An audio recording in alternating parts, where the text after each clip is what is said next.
During a ceremony scheduled to take place at 23 minutes past 8, the gas started flowing. A symbolic moment chosen because it represents 2023 on the 24-hour clock, and also this year, the centenary of the Turkish Republic. Sakarya sahasından With the new wells that we will open initially, the Sakarya field, we will extract 10 million cubic meters of gas per day. And in the future, we will extract 40 million cubic meters of gas per day.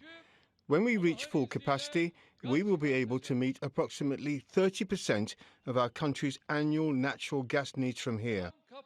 Thanks to this project, we are not only significantly reducing our country's dependence on natural gas imports, but also turning the Filios and Zonguldak regions into an important energy, technology and logistics hub.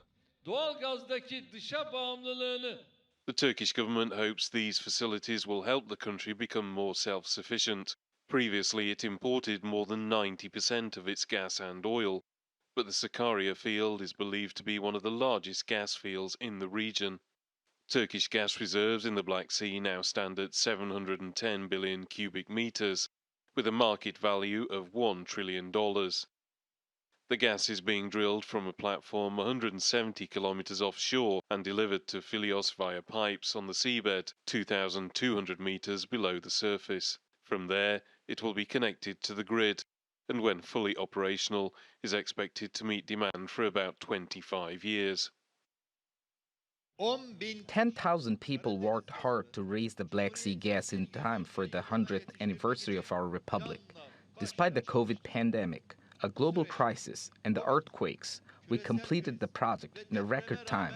The Turkish government also hopes there will be enough to sell to Europe and further its plan to become a regional energy hub. There are already several oil and gas pipelines running through Turkiye, delivering from Russia, the South Caucasus and Asia. The government has also invested in liquefied natural gas, setting up 2 terminals and an energy trading centre in Istanbul. Now it hopes these new gas production facilities will add to its portfolio. Andrew Hopkins, TRT World, Zonguldak, Türkiye. Meanwhile, Turkish President Recep Tayyip Erdogan has announced that natural gas used in kitchens equivalent to 25 cubic meters per month would be provided free of charge for an entire year. He also said that all households would be offered free natural gas for domestic consumption for 1 month. We are providing gas free of charge for 1 year to be used in kitchens and for hot water consumption in our citizens' homes.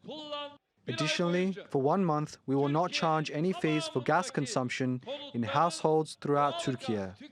This means that for a period of 1 month, we are providing completely free gas, including for heating, as well as for kitchens and hot water purposes. For more on this, we're now joined by Suha Çubukçuoğlu in Istanbul. He's a senior fellow at Trends Research and Advisory. Thank you for joining us today. So, Suha, this is one of, if not the most ambitious energy production project in Turkey. How significant is this discovery for the country? Well, it's very significant because Turkey has been net importer of energy. Imports count for about 70% of its energy demand.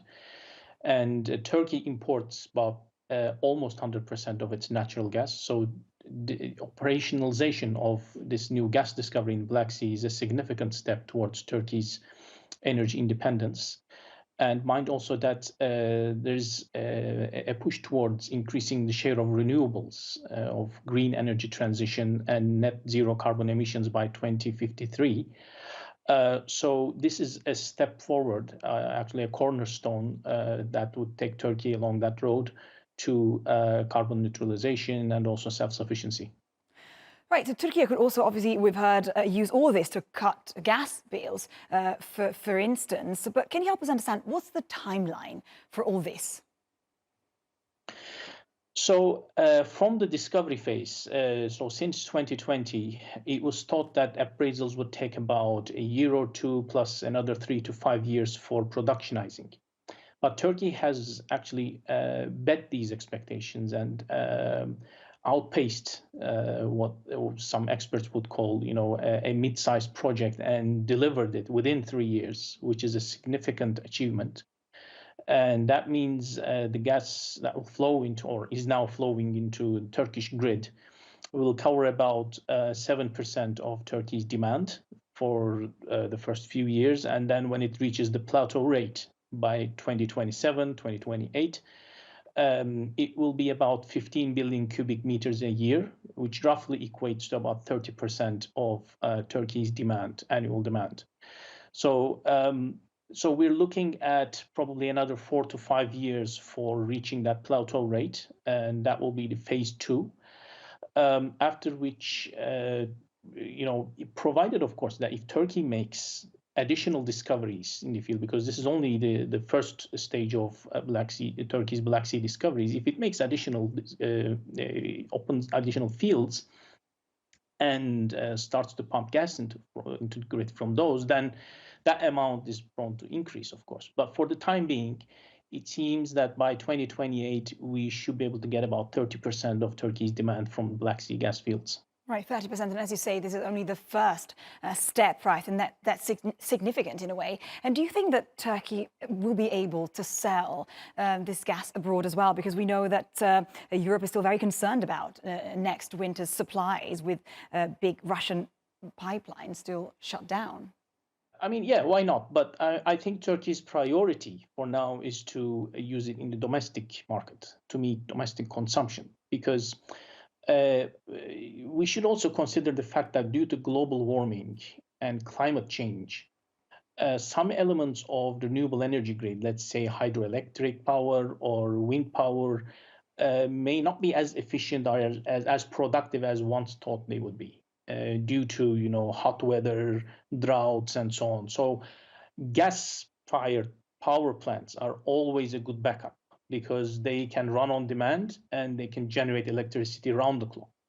So that will always be in Turkey's equation to, first of all, secure its energy supply to meet domestic demand. And only after that, I think it will look into exporting surplus amounts to Europe.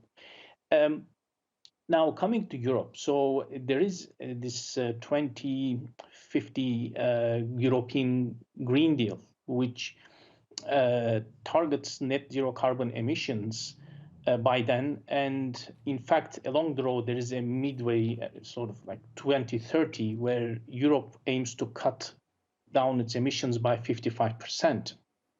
Which means there is actually not much appetite for greenfield projects or additional gas intake from countries in the surrounding region. But during that transition period between now and 2030, yes, there is a window of opening